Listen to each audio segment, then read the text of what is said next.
नमस्कार मित्रांनो. आज आपण 6वा पाठ बघूया. गाव वसाहत. शेतीची अनेक नवीन कामे माणूस करू लागला. लागवडीसाठी जमीन साफ करू लागला. बांध घालून पाणी अडवू लागला.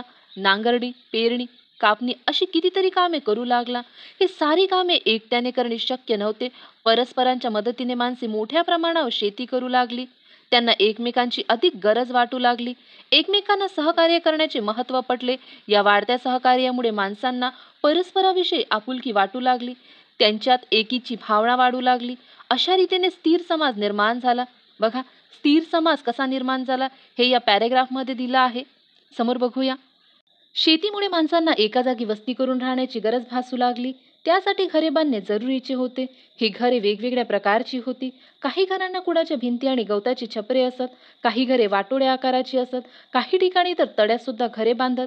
तड्यात लाकडी खांब रोवून त्या खांबाच्या आधारे घरे बांधत असत. तळ्याच्या काठापासून या घरापर्यंत जाता यावे म्हणून लाकडी पूल तयार केला असे. बघा, या प्रकारे तळ्यामध्ये घरे बांधले आहे आणि तळ्याच्या काठापासून घरापर्यंत जाता यावे त्यासाठी लाकडी पूल तयार केला आहे. माणसे घरे बांधून राहू लागली. एकमेकाच्या सहकार्याने शेती करू लागली. गावामध्ये एकोप्याने राहणाऱ्या लोकांची वस्ती तयार झाली. त्यांची घरे एकमेकाच्या अगदी जवळजवळ असत. त्यामुळे घरांची राखण करणे सोपे झाले. माणसासाठी आणि त्यांच्या पाळीव प्राण्यांसाठी हा निवारा जास्त सुरक्षित होता. बघा, या पुस्तकामधून आपल्याला कोणतेही एक्झाम दृष्ट्या प्रश्न पडणार नाही, पण या पुस्तकामधून तुमच्या डेली लाईफमध्ये शिकण्यासारखं खूप जास्त आहे. जसं उदाहरण बघा, एकमेकाच्या सहकार्याने शेती करू लागली. गावामध्ये एकोप्याने राहणाऱ्या लोकांची वस्ती तयार झाली. कोणतंही काम कसं होते, सहकार्याने होते. आपण म्हणतो ना, मी एकटं करून घेऊ, पण तसं होत नाही. कोणतंही काम सहकार्याने जास्त चांगलं होईल. या प्रकारच्या खूपशा गोष्टी तुम्हाला या पुस्तकामधून शिकायचं आहे. या ठिकाणी बघा, घरे एकमेकांच्या अगदी जवळ असतात. त्यांचा फायदा काय आहे? घरांची राखण होते. नुकसान तर माहीतच असते, होतेच, पण फायदे सुद्धा आहे. हा सुद्धा गोष्टी तुम्हाला या पुस्तकामधून घ्यायचा आहे. समोर बघूया. गाव हे जणू एक मोठे कुटुंबच होते. गावात वडीलधाऱ्या व्यक्तींना मान दिला जाई. त्यांच्या आज्ञा पाळल्या जाईल. त्यांना विचारून त्यांच्या सल्ल्याने सर्व कामे केली जात. शेतीच्या शोधानंतर माणसाची कामे वाढली. ही सगळी कामे एकच व्यक्ती करू शकत नव्हती. हळूहळू कामाची वाटणी झाली. लाकडी अवजारे तयार करणे, त्यांची दुरुस्ती करणे, कपडे विणणे, दागिने बनवणे, मातीची भांडी तयार करणे असे विविध व्यवसाय करणारे कारागीर निर्माण झाले. त्या व्यवसायातील लोक एकाच प्रकारची कामे नेहमी करत असत. त्यामुळे अधिक चांगल्या वस्तू व अवजारे ते तयार करू लागले. शेतीचे कामही चांगल्या प्रकारे होऊ लागले. वस्ती आणि व्यवसाय वाढू लागले. काही गावे मोठी झाली. त्यांची रूपे बदलले. यातून काही नगरे तयार झाली. बघा, विविध व्यवसाय करणारे कारागीर कसे निर्माण झाले? शेतीच्या शोधानंतर माणसाची कामे वाढली. ही सगळी कामे एकच व्यक्ती करू शकत नव्हती.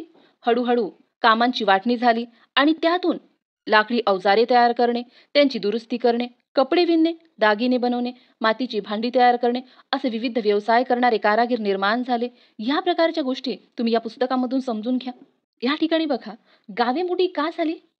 कारण त्या व्यवसायातील लोक एकाच प्रकारचे काम नेहमी करत असत. त्यामुळे अधिक चांगल्या वस्तू व अवजारे ते तयार करू लागले आणि शेतीची कामही चांगल्या प्रकारे होऊ लागली. यातून काय झालं? वस्ती आणि व्यवसाय वाढू लागले आणि त्यातूनच काही गावे मोठी होऊ लागली. त्यांची रूप बदलू लागले. त्यातून आणखी काय नगरे तयार झाली. गावातून नगरे तयार झाली. समोर बघूया. बघा, या प्रकारची गावे तयार होऊ लागली आणि यातून नगरे तयार झाली. या ठिकाणी हा पाठ संपतो. आपण यावरचे काही प्रश्न बघूया. पहिला प्रश्न बघूया आपण, रिकामी जागा. वाढत्या सहकार्यामुळे माणसांना परस्परांविषयी रिकामी जागा वाटू लागली. काय वाटू लागली? दया की भीती? आपुलकी वाटू लागली. वाढत्या सहकार्यांमुळे माणसांना परस्परांविषयी आपुलकी वाटू लागली. दुसरी रिकामी जागा. तळ्यातील घरांपर्यंत जाण्यासाठी रिकामी जागा पूल तयार केले. कसले पूल? लाकडी पूल तयार करू लागले. तळ्यातील घरांपर्यंत जाण्यासाठी लाकडी पूल तयार केलेला असे. तिसरी रिकामी जागा. गाव हे जणू एक मोठे रिकामी जागा होते. काय होते? कुटुंबच होते. दुसरा प्रश्न बघूया. माणूस शेतीची कोणती कामे करू लागला? कोणती कामे करू लागला? लागवडीसाठी जमीन साफ करू लागला. बांध घालून पाणी अडवू लागला. नांगरणी, पेरणी, कापणी या प्रकारे अनेक शेतीसाठी माणूस काम करू लागला. दुसरा प्रश्न बघूया. गावातील कामे कोणाच्या सल्ल्याने केली जात? कोणाच्या सल्ल्याने? गावातील कामे वडीलधाऱ्या व्यक्तींच्या सल्ल्याने केली जात. का? कारण त्यांना शेतीचा जास्त अनुभव होता. तिसरा प्रश्न, गावातील कामाची वाटणी का झाली? का?